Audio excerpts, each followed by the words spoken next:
আসসালামু আলাইকুম রহমতুল্লাহ। সুদী শ্রোতা মণ্ডলী, সুলতান সালাউদ্দিন আইয়ুবী রহমতুল্লাহ আলাইহির কেরাক দুর্গ অভিযানের দ্বিতীয় পাঠ নিয়ে আলোচনা করছি। দেরি না করে শুরু করা যাক।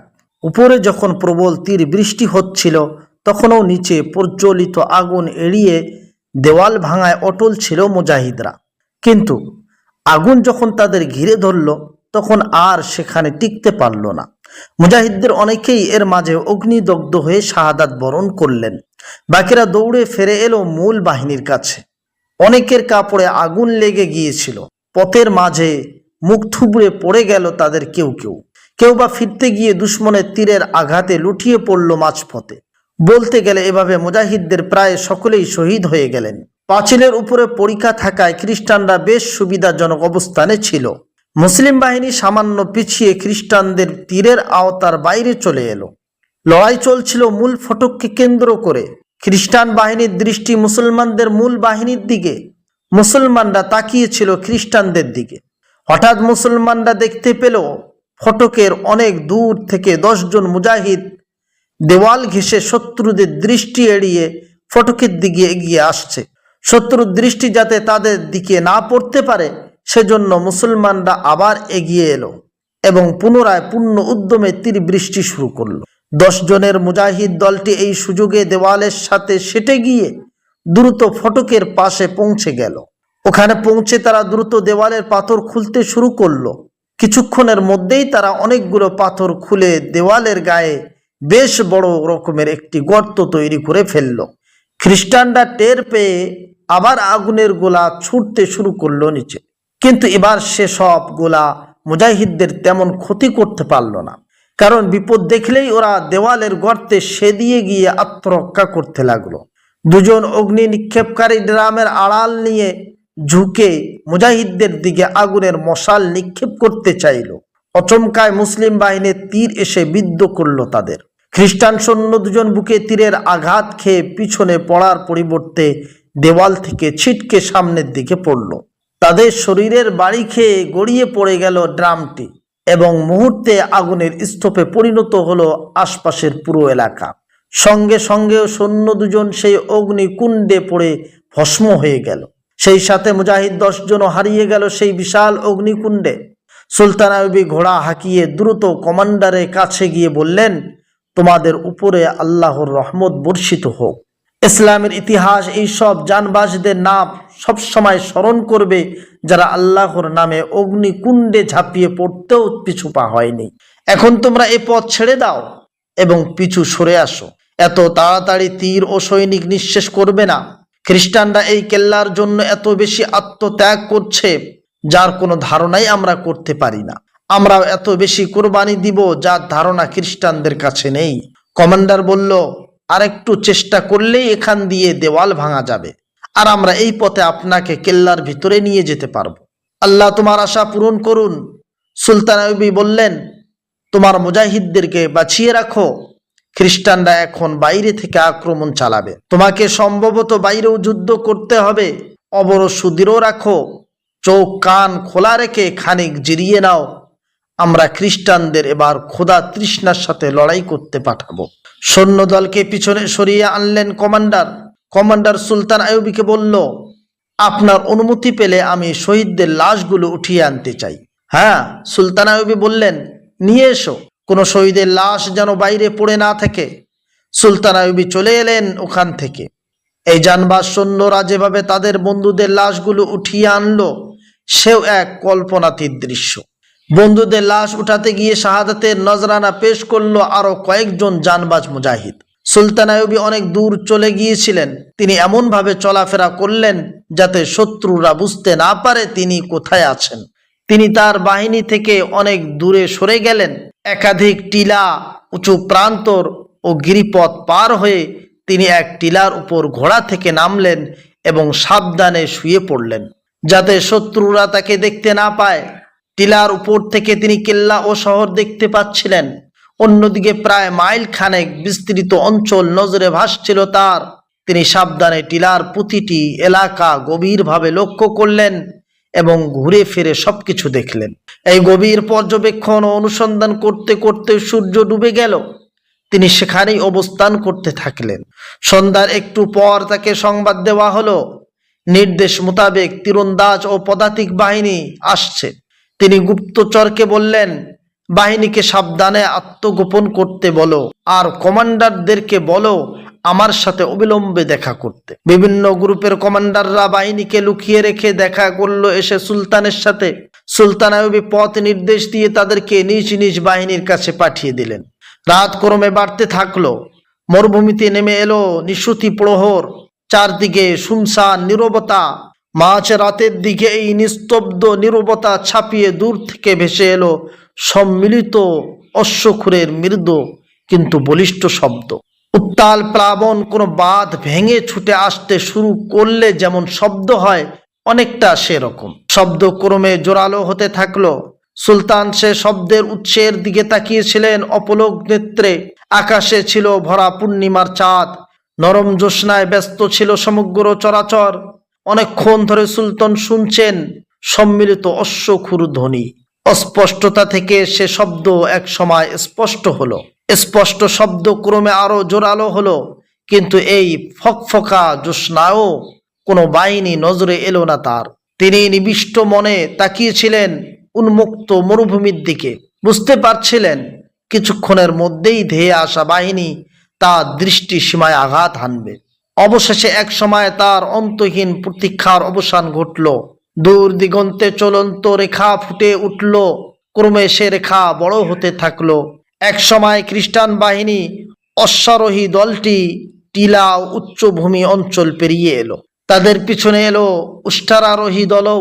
এদের সৈন্য সংখ্যা নিয়ে ঐতিহাসিকদের মধ্যে মতভেদ আছে। অমুসলিম ঐতিহাসিকগণ লিখেছেন 3000-এর কম। তবে সে সময়ের ঘটনা প্রবাহের যা বর্ণনা পাওয়া যায় তাতে 10 থেকে 12,000-এর মতো বলে উল্লেখ করেছেন অধিকাংশ ঐতিহাসিকগণ। বাহিনীর নেতৃত্বে ছিলেন প্রসিদ্ধ খ্রিস্টান সম্রাট রিমান। সে এই আক্রমণের জন্য দীর্ঘ সময় ধরে পাহাড়ের আড়ালে তাঁবু টানিয়ে অপেক্ষা করছিল। তার পরিকল্পনা ছিল ভোর রাতে সালাউদ্দিন আইয়ুবীর বাহিনীর উপর সে অতর্কিত আক্রমণ চালাবে। কচুকাটা করবে আইয়ুবীর ঘুমন্ত প্রতিটি সৈনিককে। বারবার আইয়ুবী খ্রিস্টানদের সম্মিলিত বাহিনীকে যেভাবে নাস্তানাবুদ করেছিলেন, এবার তার প্রতিশোধ নেবে রিমান্ড। চিরতরে মিটিয়ে দিবে আইয়ুবীর যুদ্ধের স্বাদ। খ্রিস্টান সৈন্যরা ঘোড়া ও উটের পিঠ থেকে নেমে এলো নিচে। ঘোড়ার সাথে বাঁধা ঘোড়ার খাবারের ব্যাগ ঘোড়ার সামনে ঝুলিয়ে দিল। আরোহীদের আদেশ দেওয়া হলো সামান্য বিশ্রাম নিয়ে আক্রমণের জন্য প্রস্তুত হতে। রিমান বলল, মা মেরির সন্তানেরা, তোমাদের দীর্ঘদিনের স্বপ্ন আজ পূরণ হতে চলেছে। খ্রিস্টান জাতির সম্মান ও মর্যাদা বৃদ্ধি করার জন্য আল্লাহ তোমাদের মনোনীত করেছে। তোমরা মুসলমানদের উপর আঘাত হানবে অতর্কিতে। ওরা এখন হাতিয়ার রেখে নিশ্চিন্তে ঘুমিয়ে আছে। তোমরা আক্রমণ চালাবে একদল নিরস্ত্র ও ঘুমন্ত মানুষের উপর। ফলে তেমন কোনো মোকাবিলার সম্মুখীন তোমাদের হতে হবে না বলেই আমার বিশ্বাস। আমি শুধু চাই তোমরা এমন দ্রুত ও তীব্র আঘাত হানবে যাতে দুশমন কোনো রকম প্রতিরোধের সুযোগ না পায়। সুলতান আইয়ুবী এবং তার পর্যবেক্ষণগণ খ্রিস্টান সৈন্যদেরকে ভালোভাবেই লক্ষ্য করছিল। এত বড় বাহিনী দেখে আইয়ুবী ঠিকই বুঝল খ্রিস্টানরা মুসলমানদের নিশ্চিন্ত করার জন্য চূড়ান্ত প্রস্তুতি নিয়েই এসেছে। ভোর রাত, আদম সুরাত হেলে পড়েছে আকাশের এদিকে। চাঁদ পশ্চিম দিগন্তে অনেক দূর এগিয়ে গেছে। মধ্যরাতের উজ্জ্বল আলো এখন অনেকটা ম্রিয়মান। সারা রাত কুয়াশা ঝরে সে আলো আরো ফিকে করে দিয়েছে। মরা জ্যোৎস্নায় এখন আর সবকিছু আগের মতো স্পষ্ট দেখাও যায় না। সেই অস্পষ্ট আলোতেই সুলতান দেখলেন খ্রিস্টান বাহিনী তৎপর হয়ে উঠেছে। ঢিলে ঢালা ভাব কাটিয়ে ওরা তৈরি হচ্ছে যুদ্ধের জন্য। অশ্বারোহীরা চেপে বসছে ঘোড়ায়। ওদের হাতে বর্শা ও তলোয়ার। ওরা সামনে অগ্রসর হওয়ার জন্য সারিবদ্ধভাবে দাঁড়ালো। রিমান দেখলেন তার বাহিনী প্রস্তুত। বললেন, যিশুর সৈনিকরা সামনে বাড়ো। নড়ে উঠল বাহিনী। ঘোড়াগুলো পা তুলল সামনের দিকে। ঠিক এই সময় আইয়ুবী বললেন, তীর ছোড়ো। সঙ্গে সঙ্গে শুরু হলো মুজাহিদদের তীর বর্ষণ। আইয়ুবীর হুকুম মতো প্রথম পশলা গেল পিছন সারির উপর দিয়ে। ঘোড়ার পিঠেই মুখ থুবড়ে পড়ল খ্রিস্টান সৈনিকদের সে সারিটি। কিছু বুঝে ওঠার আগেই ঘোড়ার পিঠ থেকে গড়িয়ে পড়ল নিচে। বিরতি ছাড়াই ছুটে এলো দ্বিতীয় পশলা। আঘাত করলো সাওয়ারহীন ঘোড়াগুলোকে। গায়ে তীরবিদ্ধ হতেই লাগামহীন ঘোড়াগুলো ছুটতে লাগলো এদিক ওদিক, ডানে বায়ে, সারির মাঝখান দিয়ে যেদিক পারল ছুটল ঊর্ধ্বশ্বাসে। বিশৃঙ্খলা ছড়িয়ে পড়ল পুরো বাহিনী জুড়ে। বাহিনীর সামনে থেকে খ্রিস্টান কমান্ডার বুঝতেই পারল না ব্যাপারটা কি, কেন এত বিশৃঙ্খলা। সে রাগের মাথায় চিৎকার করে গালাগালি শুরু করে দিল। এর পরের আঘাতটা এলো উটের বহরের উপর। ঘোড়ার মতোই উটগুলোও দৌড়তে লাগলো দিশেহারা হয়ে। ফলে মুহূর্তে সমস্ত সেনাবাহিনীতে ছড়িয়ে পড়ল সীমাহীন আতঙ্ক। এরপর কখনো তীর ছুটে আসতে লাগলো ডান দিক থেকে, কখনো বাম দিক থেকে, কখনো পিছন থেকে। দলে দলে খ্রিস্টান ফৌজ তীরবিদ্ধ হতে লাগলো। তাদের আর্তচিৎকার প্রভাতের নিস্তবতা খান খান করে দিল। যখন ভোরের আলো ফুটে উঠল পাহাড় ও টিলার ফাঁক করে, তখন রিমান পরিষ্কার বুঝতে পারল খ্রিস্টান বাহিনী সুলতান আইয়ুবের কঠিন বেষ্টনীর মধ্যে আটকা পড়ে গেছে। সে জানতে পারল না কি পরিমাণ মুসলমান সৈন্য এই অভিযানে অংশ নিয়েছে। তাদের সংখ্যা কি খুবই বেশি? তার মনে হলো জীবনের অন্তিম সময় ঘনিয়ে এসেছে তার। জীবনে অনেকবারই মুসলমানদের মুখোমুখি হয়েছে রিমান্ড, কিন্তু এতটা অসহায় ও অনিশ্চয়তা আর কখনো তাকে গ্রাস করেনি। এই যেন এক অবধারিত মৃত্যুফাত। যে পথে তারা এই গৃহ অঞ্চলে প্রবেশ করেছিল সে পথ আগলে রেখেছে মুজাহিদরা। ডানে বায়ে পাহাড়ে টিলায় মুসলিম তীরন্দাজ বাহিনী, পাহাড় ও টিলার ফুকর গলে সামনে বেরিয়ে যাবার যে সংকীর্ণ পথ, সে পথও মুজাহিদদের দখলে। খোলা ও সমতল জায়গায় দাঁড়িয়ে মুসলিম তীরন্দাজদের নিশানা হওয়া ছাড়া যেন এখন তাদের আর কিছুই করার নেই। রিমান্ড যে পথে এসেছিল সে পথে ফিরে যাওয়ার জন্য একবার ছুটে গেল সেদিকে, কিন্তু মুজাহিদদের প্রচন্ড আক্রমণে টিকতে না পেরে পিছু হটতে বাধ্য হলো। আবার চেষ্টা করলো সংকীর্ণ পথে সামনের দিকে বেরিয়ে যাওয়ার, কিন্তু তাড়া খেয়ে সেখান থেকেও ফিরে এলো বাঘের মুখে পড়া ভয়ার্ত হরিণীর মতো। ময়দানের মাঝখানে ছুটে এলেই পাহাড়, টিলার পাথর ও ঝোপের আড়াল থেকে ছুটে আসতো ঝাঁক ঝাঁক তীর। মুজাহিদদেরকে আগেই আইয়ুবী সবকিছু বুঝিয়ে সাবধান করে দিয়েছিলেন। বলেছিলেন রিমান আসছে বিপুল শক্তি নিয়ে এবং চূড়ান্ত আঘাত হানার জন্য, অতএব তাকে তোমাদের সেভাবেই অভ্যর্থনা জানাতে হবে। সুলতানের কথায় মুজাহিদরা এই আক্রমণকে সানন্দে গ্রহণ করার মানসিকতা নিয়েই প্রস্তুত হয়েছিল। ফলে রিমান্ডের বাহিনীর বিশালতা দেখে তারা মোটেও ঘাবড়ে যায়নি। অবরোধকারী মুজাহিদরা এবার খ্রিস্টানদের সামনে যাওয়ার পথ থেকে সরে গেল। বিজয়ের আশা ছেড়ে ওই পথে পালিয়ে যাওয়ার জন্য রিমান ঘোড়া ছুটালো। পাথর ও ঝোপের আড়ালে বসে মুজাহিদরা যখন দেখলো ধুলির মেঘ তুলে খ্রিস্টানরা ছুটছে বেষ্টনী থেকে বেরিয়ে যাওয়ার জন্য, তখন তারা সংকেত পাঠালো বেষ্টনীর বাইরের মুজাহিদদের কাছে। প্রস্তুত হয়েই ছিল মুজাহিদরা। ধুলার মেঘ নিয়ে যখন অশ্বারোহী দল সেই ফাঁক গলে পরবর্তী বেষ্টনীতে বেরিয়ে এলো, দুপাশ থেকে মুজাহিদরা টুটে পড়লো তাদের উপর। তারা কোথা দিয়ে কেমন করে আক্রান্ত হলো এ কথা বোঝার আগেই চোখের পলকে বিপুল সংখ্যক খ্রিস্টান সৈন্য ঢলে পড়ল মৃত্যুর কোলে। খ্রিস্টান সৈন্যরা অনুভব করলো তারা খাঁচায় বন্দি শিকারের মতোই অসহায়। এগুলোর পথ রুদ্ধ দেখে আবার পিছনে হটলো ওরা। চলে এলো মাঠের ঠিক মধ্যখানে। সমতল এলাকাটি ছিল বেশ বড়সড়। মাঝখানের অনেকটা অংশ দুপাশের পাহাড় থেকে মারা তীরের আওতার বাইরে থাকায় ওখানে আশ্রয় নিল ওরা। সুলতান আইয়ুবী এই যুদ্ধের পরিচালনা ও তদারক নিজেই করেছিলেন। সুলতান আইয়ুবের কৌশল এবারও তাদেরকে ভয়, আতঙ্ক এবং নিরাশার অন্ধকারে ছুঁড়ে মারল। তারা যেদিকেই যায় দেখতে পায় সামনে বাধার পাহাড়। মধ্যিখানের ওই নিরাপদ অঞ্চলটুকু থেকে সামান্য এদিক ওদিক হলেই পাশ থেকে ছুটে আসতো ঝাঁক ঝাঁক তীর। খ্রিস্টান সেনাপতি রিমান তার বাহিনীকে ছোট ছোট দলে ভাগ করে চারদিকে ছড়িয়ে পড়ে পাহাড়ে চড়ার নির্দেশ দিল।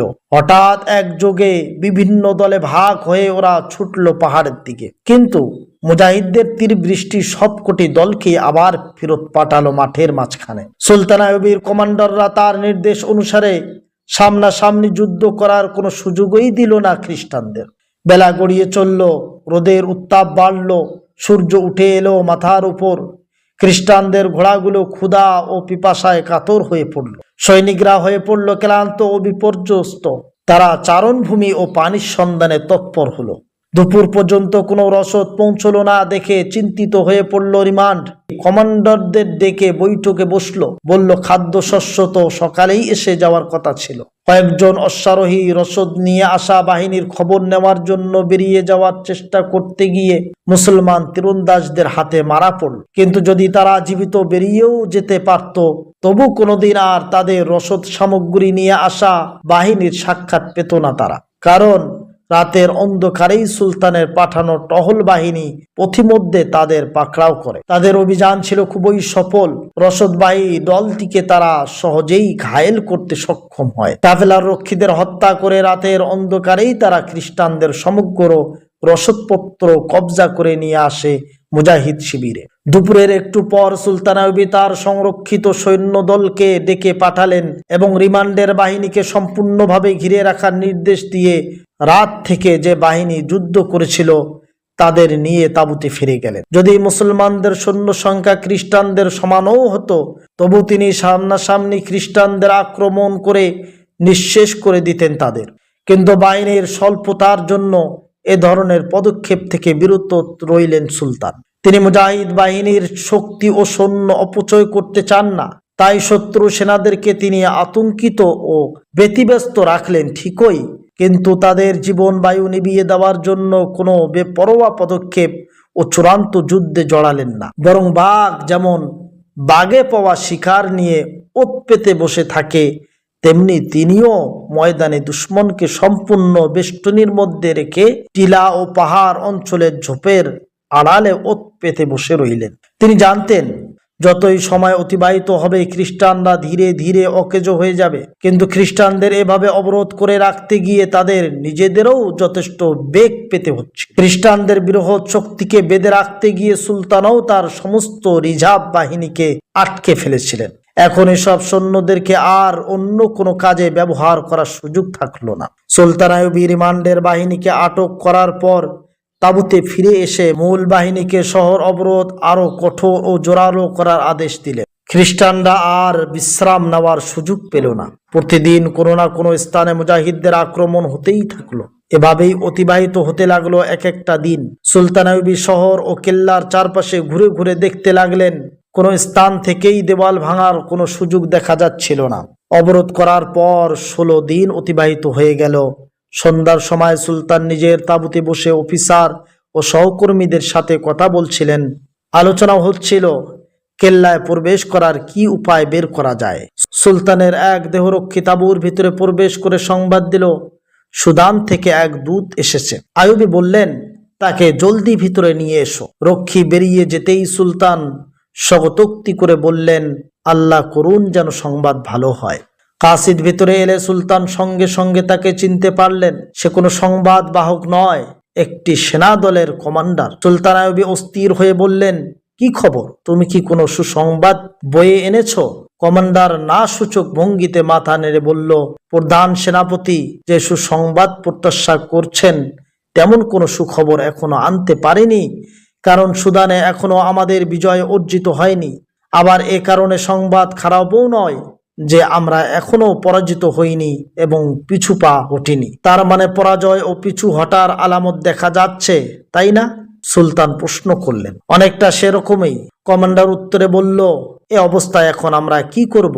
এ ব্যাপারে আপনার আদেশ জানার জন্যই আমি এসেছি। আমাদের এখন সেনা সাহায্য ভীষণ প্রয়োজন।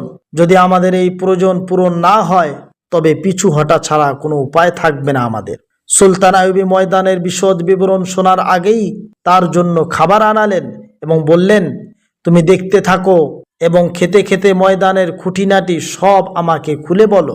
সুলতান আইয়ুবীর অনুপস্থিতিতে তার ভাই তাকিউদ্দিন মিশরী শাসক রূপে দায়িত্ব পালন করছিলেন। তিনি মিশর ও সুদানের সীমানার কাছে ফেরাউনের শাসনকালের কিছু ধ্বংসাবশেষের খবর পান। খ্রিস্টানরা তাকে বিভ্রান্ত করার জন্য জঘন্য ষড়যন্ত্রের আশ্রয় নেয়। তারা প্রচার করে যে এসব প্রত্নতাত্ত্বিক সম্পদ দখল করার জন্য সুদান শীঘ্রই মিশর আক্রমণ করতে যাচ্ছে। এ গুজব শোনার পর তিনি আগ বাড়িয়ে সুদান আক্রমণ করার সংকল্প ঘোষণা করলেন। তার সেনাপতি ও উপদেষ্টাগণ তাকে তার ভাই সুলতান আইয়ুবীর অনুমতি নিয়ে আক্রমণ করতে পরামর্শ দেন। কিন্তু তকিউদ্দিন বললেন, ভাই এখন ক্রুসেডের বিশাল বাহিনীর সাথে যুদ্ধে লিপ্ত রয়েছেন। এ অবস্থা আমি তাকে বিরক্ত করতে চাই না। এই বলে তিনি সুদানের উপর আক্রমণ করে বসলেন।